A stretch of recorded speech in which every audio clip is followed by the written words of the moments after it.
Bonjour, Madame Michael Jean. Je prends ce truchement-ci pour m'adresser à vous, pour d'abord vous saluer pour l'excellent travail que vous avez fait comme gouverneur général, vous remercier de la visite que vous avez rendue à mes amis de l'orphelinat Espoir d'enfants en Haïti, visite qui leur a fait vraiment très chaud au cœur, puis vous féliciter aussi pour vos nouvelles attributions à l'UNESCO. J'aimerais avoir une conversation avec vous, Madame Michael Jean, pour connaître votre avis sur un projet que je nourris depuis quelques années maintenant. J'ai démarré avec des amis une organisation de coopération qui s'appelle Reboiseurs du Monde, qui milite pour la promotion du reboisement nourricier un peu partout dans le monde. On a quelques petits projets en ce moment qui sont démarrés en Guinée, en Haïti, puis au Burkina Faso, puis des petits projets aussi au Québec. Notre objectif, en fait, c'est de promouvoir l'idée que le reboisement nourricier puis l'agroforesterie sont des clés qui mériteraient d'être mieux connues. Dans cette optique-là, on a eu quelques occasions de travailler avec des gens de diverses communautés pour démarrer des petites micro-pépinières communautaires. Au fil de nos travaux, on s'est aperçu qu'une grande partie du travail qu'on faisait pour démarrer les micro-pépinières communautaires aurait très très bien pu être mené à bien par les gens des communautés qu'on visitait, sans aucune espèce d'intervention extérieure, simplement en se donnant pour objectif de produire localement le plus de petits arbres possible, avec les semences les plus diversifiées possibles. Un tel objectif pourrait être poursuivi par le peuple haïtien sans qu'il soit nécessaire que des fonds extérieurs soient versés. Euh, pour surveiller l'actualité un peu, vous êtes certainement conscient du fait qu'en ce moment, les crises des dettes souveraines ne sont pas près d'être résolues. En ce moment, l'Europe tremble, puis les États-Unis sont déjà un peu dans le bourbier avec l'endettement qui se sont accumulés sur la tête. Le Canada, on est dans la même situation. J'ai l'impression, en fait, que beaucoup des pays qui avaient fait des grosses promesses à Haïti pourront tout simplement pas les tenir ces promesses-là, puis qu'Haïti risque de manquer de fonds si jamais c'est les fonds extérieurs qui doivent être la clé de la reconstruction d'Haïti. C'est la raison pour laquelle je pense que ce serait une bonne idée en ce moment qu'une personne de votre stature fasse un appel à tous les Haïtiens, pour que tous les Haïtiens, ou qu'un très grand nombre d'Haïtiens sur tout le territoire d'Haïti, se regroupent en coopératives qui vont se donner ensemble pour objectif de faire des jardins collectifs arborés, nourriciers, pour développer la biodiversité nourricière locale partout en Haïti. Ces jardins-là, les gens qui les construisent n'ont pas besoin d'argent pour les construire. Tout ce qu'il faut, c'est que les gens ramassent les contenants qui vont pouvoir permettre de démarrer les petites pépinières. Des contenants, vous avez vu en Haïti que le sol en est jonché à plusieurs endroits. Les sachets, par exemple, qui servent à transporter l'eau qu'on achète sur les marchés, pourraient être recyclés en petits sacs pour lancer les pépinières. Donc, les contenants, ce n'est pas vraiment un problème. La terre non plus, ce n'est pas un problème. Il y en a partout. Il y a de la poussière, puis il y a des excréments d'animaux partout qui peuvent faire un excellent terreau. Il y a des matières organiques compostables aussi partout qui peuvent faire un excellent terreau. Les graines, les semences non plus, c'est pas vraiment un problème puisque on peut presque gratuitement récolter des semences partout en Haïti. Dès le moment où on achète des fruits, ici on garde les semences qui se trouvent, on peut à partir de ces semences-là démarrer des arbrisseaux.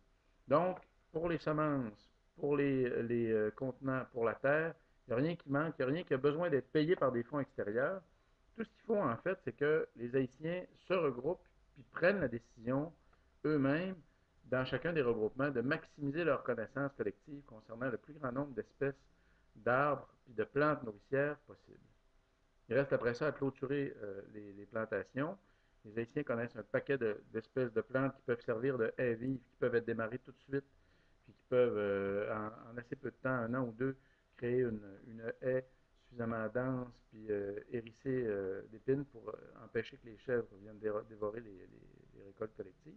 Donc, un projet de jardinage collectif comme celui-là, qui aurait pour objectif de développer des jardins, mais aussi des arbres qui pourraient permettre le reboisement d'Haïti, un projet comme celui-là peut être démarré à l'échelle strictement locale, à grandeur d'Haïti, par des associations locales qui se formeront elles-mêmes, se partageront la tâche elles-mêmes de récolter des sacs, récolter des semences, récolter du terreau, récolter ce qu'il faut pour arroser puis démarrer le travail.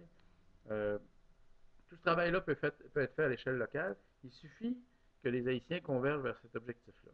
Moi, je regarde ce qui s'est passé en Afrique autour de Wangari Muta Matai, puis je vois qu'une voix qui appelle le ralliement derrière un projet collectif peut faire une grande différence. Wangari Muta Matai a gagné le prix Nobel de la paix pour son projet de la ceinture verte. C'est un projet qui a été tellement réussi.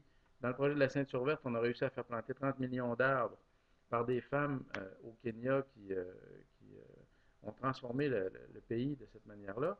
Maintenant, ce projet-là est devenu une source d'inspiration. On est en train de construire une grande muraille verte pour bloquer le Sahara euh, au nord de l'Afrique, entre la ville de Dakar et Djibouti.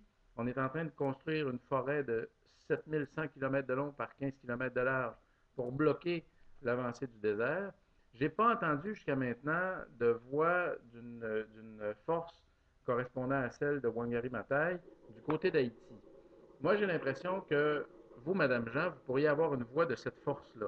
Vous pourriez être une leader qui appellerait les Haïtiens à reboiser leur pays sur une base communautaire, sur une base volontaire, sans aide extérieure.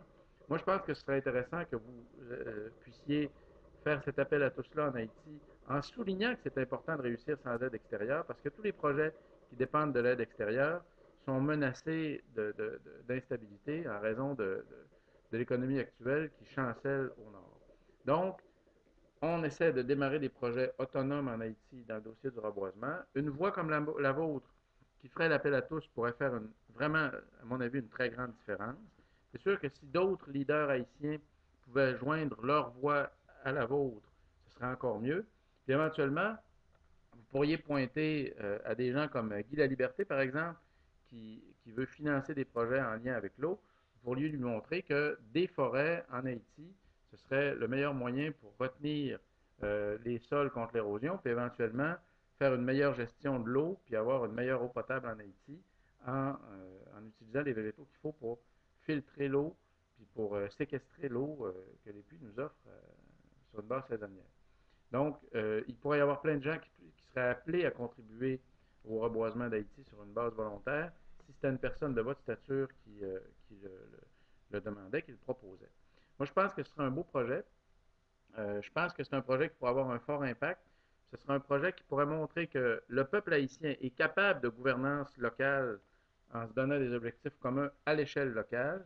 Je pense qu'il faudrait que les Haïtiens fassent cette démonstration-là en plantant des jardins très, très, très diversifiés partout dans le pays, justement pour montrer qu'à l'échelle locale, les gens sont prêts pour une gouvernance solide, puis qu'éventuellement, donc, il n'y a plus de raison qu'ils n'aient pas une gouvernance d'une même solidité à l'échelle nationale, maintenant qu'ils sont capables de se gouverner très bien à l'échelle locale.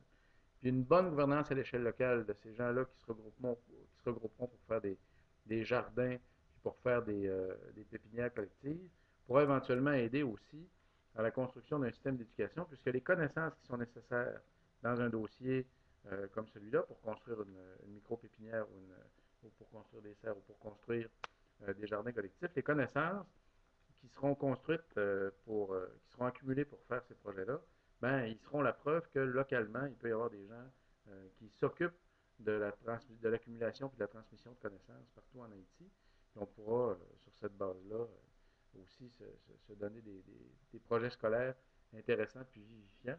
Ce serait bien si les écoles haïtiennes se donnaient pour objectif de connaître le plus grand nombre possible de plantes vivrières utilisables en Haïti. Si toutes les écoles haïtiennes se donnaient cet objectif-là, d'en connaître le plus grand nombre puis d'en partager le plus grand nombre avec les autres écoles, assez rapidement, les écoles haïtiennes deviendraient la source des connaissances les plus riches possibles concernant les jardins qui pourraient être construits en Haïti.